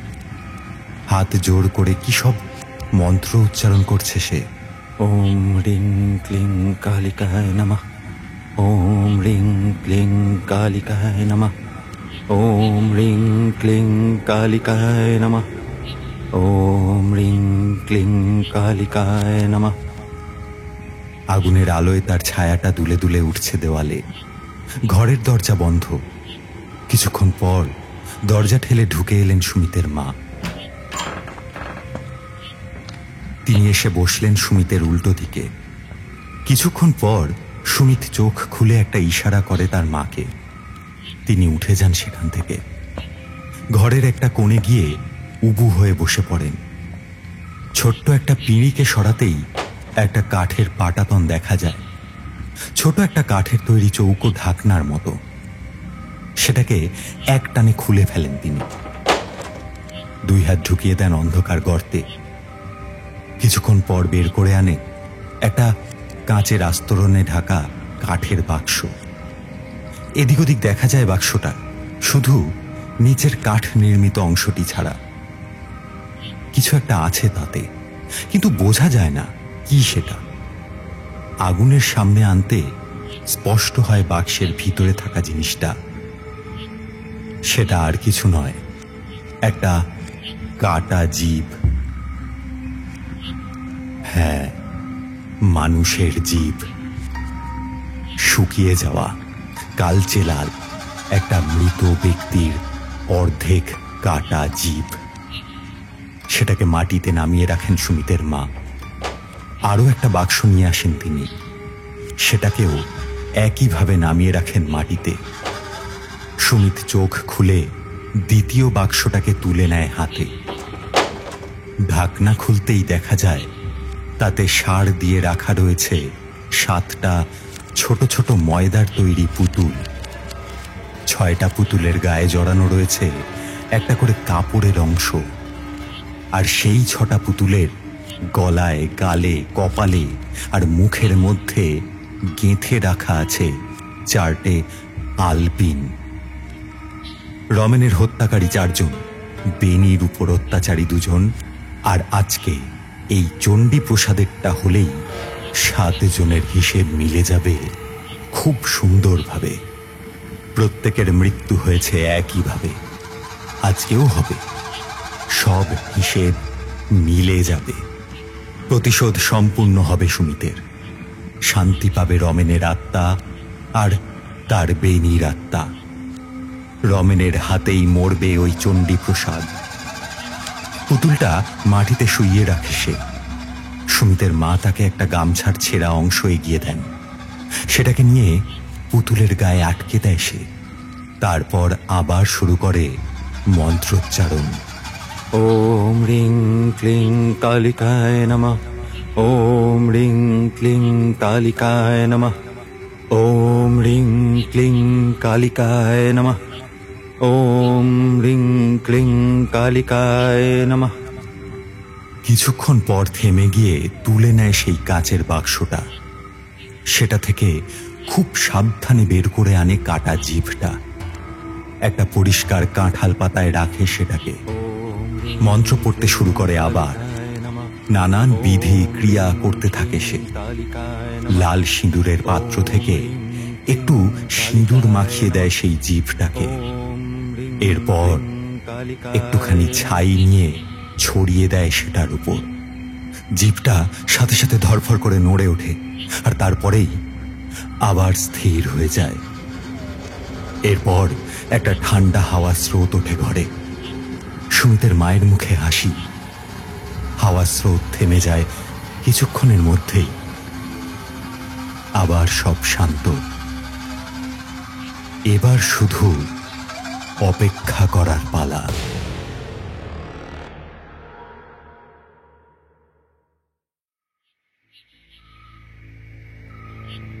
বড়বাবু আর কনস্টেবল দুজনেই আজ পাহারায় বসেছে চণ্ডীপ্রসাদের বাড়ির সামনে। কনস্টেবলের চোখে ঘুম নেমে এলেও বড়বাবু সতর্ক দৃষ্টিতে চেয়ে রয়েছেন চারিদিকে। চণ্ডীপ্রসাদের ঘরের সামনেই বসেছেন তারা। সকালে যখন কথা বলতে আসেন তারা, চণ্ডীপ্রসাদ কোনো কথা বলতে চাননি। এরপর চাপ দিতেই তিনি বলেন যে রমেনের খুনের ব্যাপারে কিছুই জানেন না তিনি। বেশি জোর করলে অন্য ব্যবস্থা নিতে হবে তাকে। বড়বাবু জানেন যে ওর হাত ঠিক কত দূর রয়েছে। অ্যারেস্ট করলেও হয়তো খুব লাভ হবে না, তাই আর কোনো কথা বাড়াননি। কিন্তু একটা কথাতে তিনি তাকে রাজি করিয়েছেন যে আজকের রাতটা তার ঘরের সামনে পাহারা দেবেন তারা দুজন। এই বিষয়ে আপত্তি করলেও এতজনের পরপর খুন হয়ে যাওয়ায় চণ্ডীপ্রসাদও ভয় পেয়েছেন কিছুটা। তাই সুরক্ষার জন্য দুজন পুলিশ থাকলে তারই লাভ। তাই পরে সম্মতি জানান তিনি। সেই কথা মতো পাহারা দিচ্ছেন দুজন।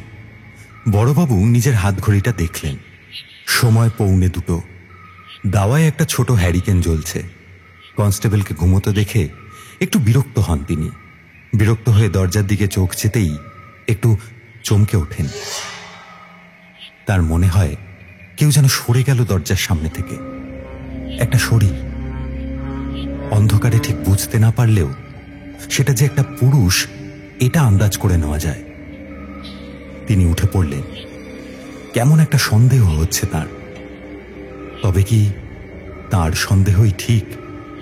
কোনো মানুষই খুন করছে সবাইকে? তাহলে কি সুমিতি না অন্য কেউ? না, ব্যাপারটা দেখতে হচ্ছে। কনস্টেবলকে ডাকেন তিনি। হ্যাঁ স্যার, বলুন কি হয়েছে? ভূত ভূত এসেছে কোথাও? এই চুপ চুপ একদম। ভূত এসেছে? কেউ আসেনি। এখানে চুপ করে বসো। আমি বাইরেটা দেখে আসি একবার। আমি না আসা পর্যন্ত কোথাও সরবে না, ঠিক আছে? আচ্ছা স্যার, কিন্তু আমি একা। যত সব ন্যাকামি। বসো চুপ করে। কথাটা বলেই উঠে পড়েন তিনি। বন্দুকটা বাগিয়ে এগিয়ে যান সদর দরজার দিকে। বাইরে বেরিয়ে এদিক ওদিক তাকাতেই চোখে পড়ে সেই লোকটা। একটু দূরেই তার দিকে পিছন করে দাঁড়িয়ে রয়েছে লোকটি। এই কে রে? এত রাতে কি করছিস সেখানে? কিন্তু কোনো কথা না বলেই হাঁটতে থাকে লোকটা। বড়বাবু পিছন পিছন এগিয়ে যান। আবার প্রশ্ন করেন তিনি। কে রে তুই? বল। পালানোর চেষ্টা করবি না, আমি কিন্তু গুলি করব। লোকটা থামে না, এগিয়ে যেতেই থাকে। বড়বাবু বোঝেন এভাবে হবে না। ছুটে গিয়ে তাকে ধরতে যান, কিন্তু একই তিনি যতই এগোন লোকটি ততই এগিয়ে যায় সামনের দিকে। তিনি গতি বাড়ান, কিন্তু লাভ হয় না। এটা কি করে হতে পারে? লোকটা হাঁটছে আর বড়বাবু ছুটছেন, তাও কি করে এতটা দূরত্ব বজায় রাখছে লোকটা? একটু হতভম্ব হয়ে যান তিনি। পিছু পিছু যেতে থাকেন কোনো কথা না বলে। লোকটা বেশ কিছুটা এগিয়ে গিয়ে একটা নির্জন জায়গায় থেমে যায়। আশেপাশে বাড়ি তেমন নেই। গ্রামের একদম শেষ প্রান্ত এটা। বড়বাবু দেখলেন অন্ধকারের মধ্যেই লোকটা যেন কোথাও উধাও হয়ে গেছে। পর মুহূর্তেই তিনি দেখতে পান 6টা শরীর দাঁড়িয়ে রয়েছে সামনে। দুজন তার দিকে মুখ করে, আর বাকি 4 জন অন্য দুজনের মুখোমুখি। একটা ছেলে ছুটে আসে আর সামনের লোকটার পা ধরে কান্নাকাটি করে, কিন্তু বাকি 3 জন এসে ধরে ফেলে তাকে। সামনের লোকটা এগিয়ে যায়, উল্টো দিকের লোকটিকে একটা লাথি মেরে ফেলে দেয় সে। লোকটি উঠে ঘুষি চালাতে যায়, কিন্তু ধরে ফেলে উল্টো দিকের লোকটা। এরপর তার গালে মুখে পেটে ছুরি চালাতে থাকে লোকটা। মাটিতে ফেলে তার উপর চেপে বসে, এক হাতে তার জিভটা টেনে ধরে কেটে নেয় সেটাকে। বড়বাবু জানেন এখানে তার করণীয় কিছুই নেই, কারণ এসব ঘটনা ঘটেছে আজ থেকে মাস 6 আগে। তার কাজ শুধু দেখে যাওয়া। এটাই দেখাতে চাইছে কেউ তাকে। 4টি ছেলে চলে গেলে জীবিত যে ছেলেটি, সে ছুটতে থাকে সামনের দিকে। বড়বাবু পিছু নেয় তার, তিনিও ছুটতে থাকেন। ছেলেটা ছুটে এসে থামে একটা বাড়ির সামনে। বড়বাবু চেনেন সেই বাড়ি। সে বাড়ি রমেনের। এখন বন জঙ্গলের মধ্যে দাঁড়িয়ে রয়েছে একটা ভাঙাচোরা ঘর। অনেকেই এখানে থাকতে চেয়েছিল রমেন আর তার বোনের মৃত্যুর পর, কিন্তু কেউ থাকতে পারেনি কোনো এক অলৌকিক শক্তির উৎপাতে। তিনি দেখেন 2টো ছেলে বেরিয়ে আসছে সেই বাড়ি থেকে। যার পিছন পিছন ছুটে এসেছিলেন তিনি, সেই ছেলেটি কিছুক্ষণ দাঁড়িয়ে আবার ছুটতে থাকে বাড়িটার দিকে। বড়বাবুও ছোটেন। বন জঙ্গলের তোয়াক্কা করছেন না তিনি। তার মনে একটাই প্রশ্ন, কি দেখাতে চায় সে? কাঁটা গাছ, বিচুটির পাতা গায়ে লাগছে, তীব্র জ্বালা যন্ত্রণা হচ্ছে, তবুও তিনি সেই ঘরটার দিকে ছুটে চললেন। ঘরের সামনে পৌঁছে দেখলেন সবাই উধাও, কেউ কোথাও নেই। আস্তে আস্তে এগিয়ে গিয়ে দাঁড়ালেন ঘরটার সামনে। দরজা ভেঙে গেছে অনেক আগেই। ভিতরে একটা টর্চের আলো ফেলতেই তিনি প্রায় চমকে উঠে ছিটকে পড়লেন বেশ কিছুটা দূরে। একটা নারী মূর্তি সম্পূর্ণ উলঙ্গ শরীরে ঝুলে রয়েছে ঘরের মাঝখানে। তার গলায় কাপড়ের ফাঁস, জিভটা বেরিয়ে এসেছে চিবুক অবধি, এলোমেলো চুল বুক ছাপিয়ে নেমে এসেছে। দৃশ্য দেখে চোখ ফেটে বেরিয়ে আসতে চাইছে বড়বাবু। এসব কি দেখছেন তিনি?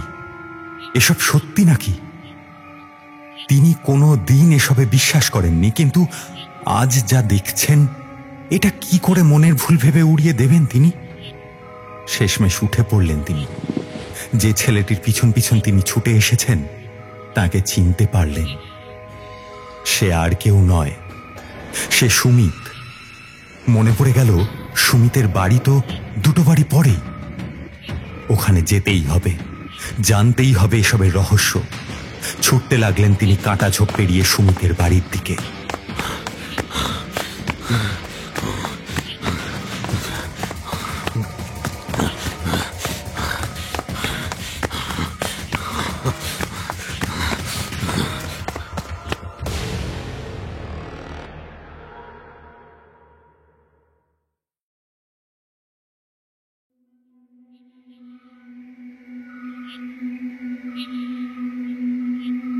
এদিকে চণ্ডীপ্রসাদের ঘুম ভেঙে গেল কিছুর একটা শব্দে।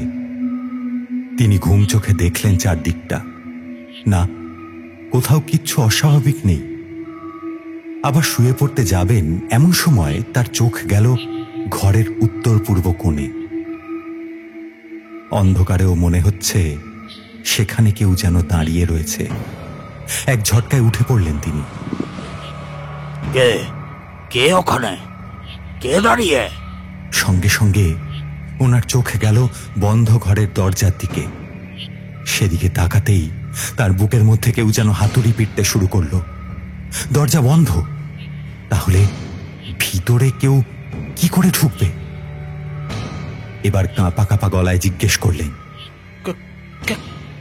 কে কে দাঁড়িয়ে আছিস? আমি রমেন।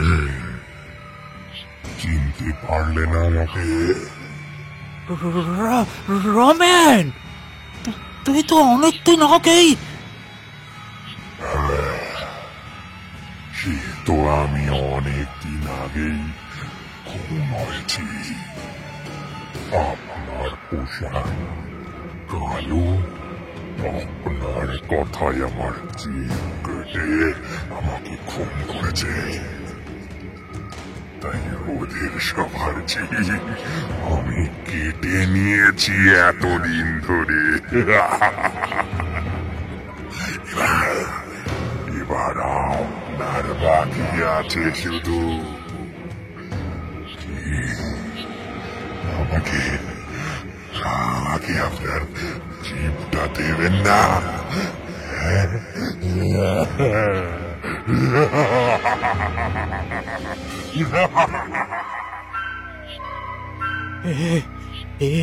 হতে পারে না, কিছুতেই হতে পারে না। সত্যি করে বল, কে তুই?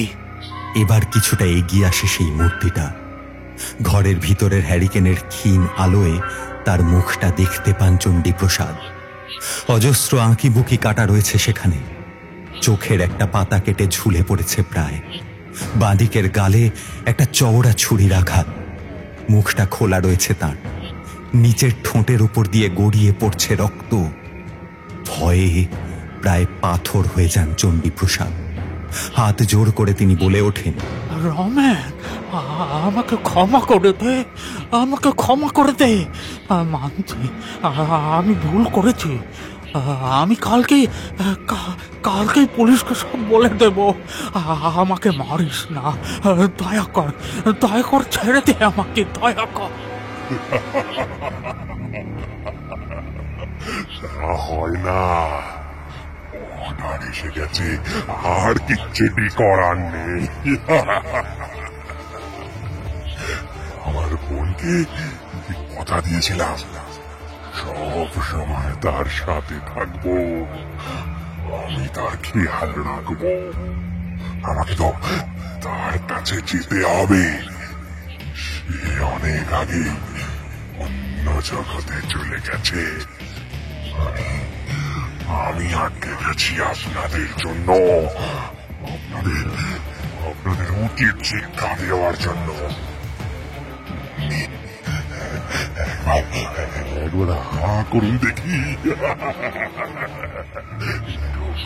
একটুও লাগবে না, আমারও লাগেনি সেদিন। কথাটা বলে প্রায় ঝাঁপিয়ে গিয়ে চণ্ডীপ্রসাদের বুকের ওপর বসে রমেন।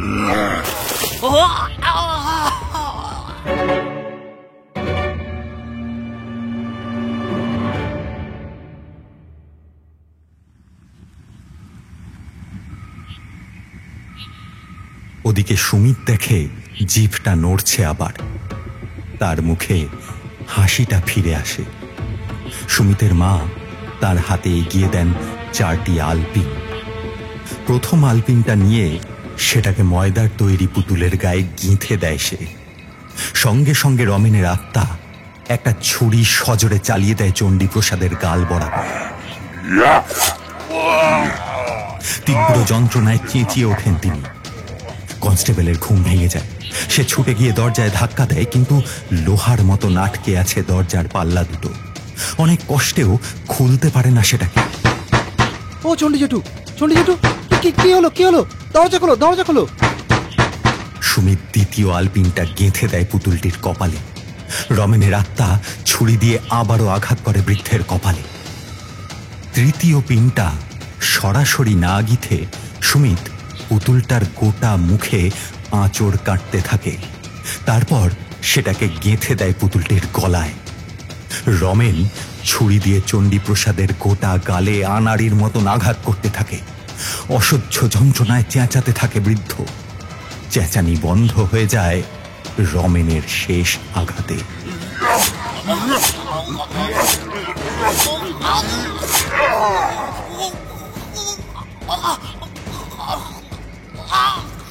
গলার মাঝখান বরাবর ঢুকিয়ে দেয় সে ছুরিটা। চতুর্থ অর্থাৎ অন্তিম পিনটা নিয়ে একটুক্ষণ অপেক্ষা করে সুমিত। চোখ দিয়ে জল বেরিয়ে আসে তার। সুমিতের মা এসে তার কাঁধে হাত রাখেন। দেরি করিস না, এটাই ওদের প্রাপ্য ছিল। আমি আমার এক ছেলে আর এক মেয়েকে হারিয়েছি ওই শয়তানগুলোর জন্য। তুই হারিয়েছিস তোর দাদাকে আর তোর সব থেকে কাছের মানুষটাকে। এটাই আমাদের প্রতিশোধ। হ্যাঁ মা, ঠিক বলেছ। নে চণ্ডীপ্রসাদ, এটা আমার, বেনি আর রমেনদাকে কেড়ে নেওয়ার শাস্তি। এই বলে সে পিনটাকে ঢুকিয়ে দেয় পুতুলটির মুখে। ঠিক সেই মুহূর্তেই দরজা ঠেলে ভিতরে ঢুকে আসেন বড়বাবু। ঘরের ভিতরের দৃশ্য দেখে অবাক হয়ে যান তিনি। এসবের মাথা মুন্ডু কিছুই বোঝেন না। একভাবে তাকিয়ে থাকেন সুমিতের হাতে থাকা সেই পুতুলটার দিকে। ডুডু ডলের কথা আগে অনেকবার শুনেছেন তিনি, কিন্তু পাত্তা দেননি। আজকে তা সামনে থেকে দেখতে পেয়ে তিনি অবাক হয়ে গেলেন। আর সব থেকে বেশি যে জিনিসটা তাকে অবাক করল সেটা হলো আগুনের ঠিক সামনে পড়ে থাকা কাটা জিভটা। সুমিত তার দিকে তাকালো। আরে বড়বাবু যে, ভোর না হতেই চলে এসেছেন। ঠিক আছে, বসুন, সব বুঝিয়ে বলছি। সামনাসামনি সবকিছু দেখলে আপনার বুঝতেও সুবিধে হবে। বসুন। এই বলে সে জিভটাকে হাতে তুলে নিল। দু একবার সেটাকে পরম যত্নে হাত বুলিয়ে মাথায় ঠেকায় নমস্কারের ভঙ্গিতে। তারপর জ্বলতে থাকা আগুনের মধ্যে ফেলে দেয় সেটাকে। তার প্রয়োজন শেষ, সে এখন মুক্ত। সে এবার পৌঁছতে পারবে তার বোনের কাছে। আশীর্বাদ করো দাদা, যেন কারোর কাছে মাথা নত করতে না হয়। তোমার মতন মাথা উঁচু করে থাকতে পারি মৃত্যুর সামনে।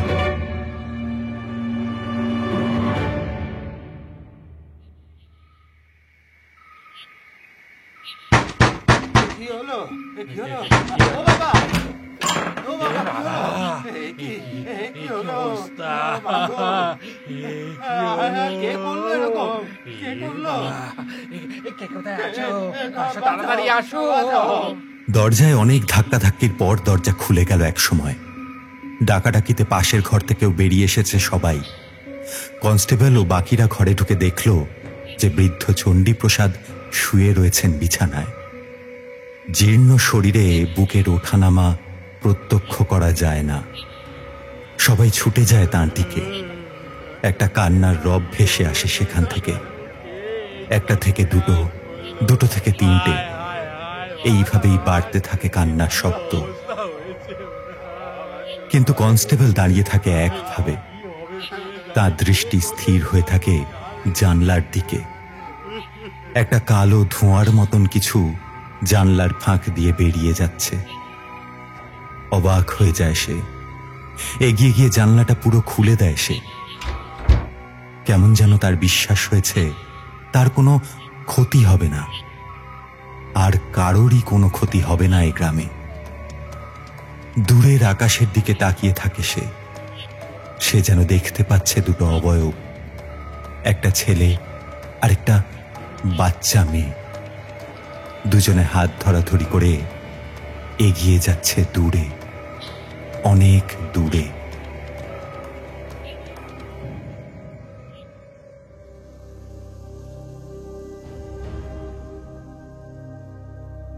বুঝলেন বড়বাবু, রমেনদা যেদিন খুন হয় সেদিনই আমি আমার মামার বাড়ি থেকে ফিরেছিলাম।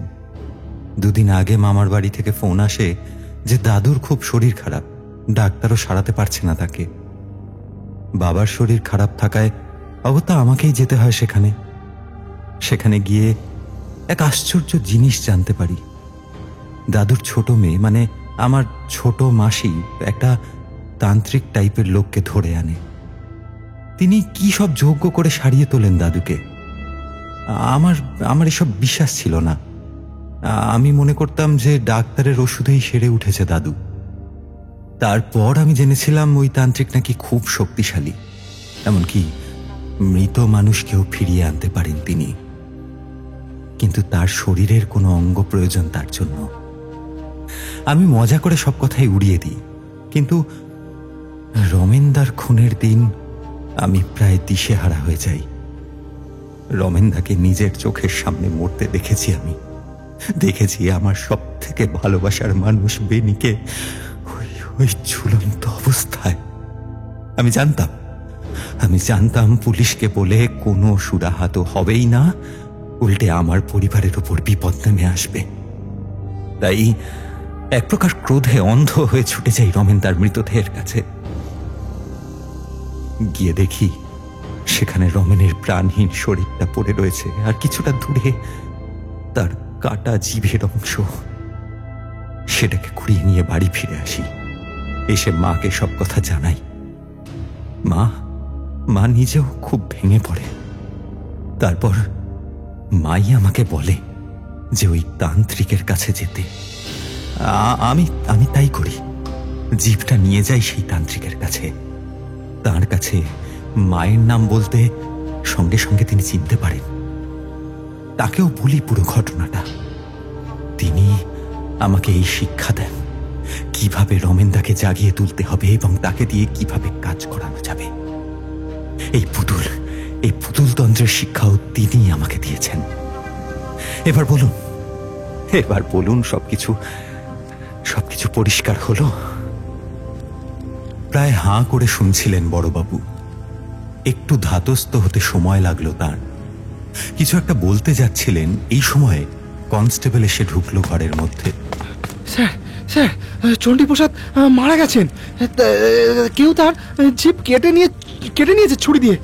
মুখের ওপর অসংখ্য কাটা দাগ আর গলায় একটা ছুরির আঘাত। মনে হয় বাকিটা বুঝে নেয় সকলে। আপনি যখন সবকিছু জানতেই পেরেছেন, আমাকে আপনি অ্যারেস্ট করতে পারেন। আমি সব খুন করিয়েছি, আমি অপরাধী। বড়বাবু চুপ করে বসে থাকেন কিছুক্ষণ। ঘরে একটা বিশ্রী মাংস পোড়ার গন্ধ বেড়ে উঠেছে।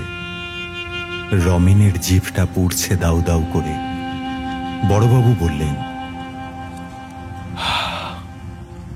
না সুমিত, হয়তো তুমি অন্যায় করেছো, কিন্তু এর সাপেক্ষে কোনো প্রমাণ নেই আমার কাছে। তুমি নিজে কোনো খুনই করোনি। একজনকে শুধু কালা জাদু প্র্যাকটিসের সন্দেহে গ্রেফতার করা যায় না। আর আদালত একথা কখনোই মানবে না। আর আমিও নিজে চাই না তুমি শাস্তি পাও, কারণ আমি নিজেও বিশ্বাস করি ওদের শাস্তি পাওয়া দরকার ছিল। হয়তো আমি ওদের শাস্তি দিতে পারতাম না, কিন্তু তুমি তা করে দেখিয়েছ। আসি, আর হয়তো দেখা হবে না। মৃত্যুর রহস্য কিনারা না করতে পারার জন্য আমাকে হয়তো বদলি করে দেওয়া হবে। যাই হোক, ভালো থেকো রমেন আর বেনি, ভালো থাকিস। আসি রে। বড়বাবু ও কনস্টেবল বেরিয়ে যায় ঘর থেকে। সুমিতের মা ঘরের জানলাটা খুলে দেন। ঘরের ভ্যাপসা গরম হাওয়াটা বেরিয়ে যায় বাইরে। একটা ঠান্ডা হাওয়া এসে লাগে সুমিতের মুখে। ভোরের স্নিগ্ধ ঠান্ডা বাতাস প্রাণ ভরে নিঃশ্বাস নেয় সে। দূর আকাশের দিকে তাকিয়ে ভাবতে থাকে রমেনের কথা, বেনির কথা। সুখে থাক তারা। ভোরের স্নিগ্ধ রূপলি আলোতে তাদেরও মুক্তি হোক।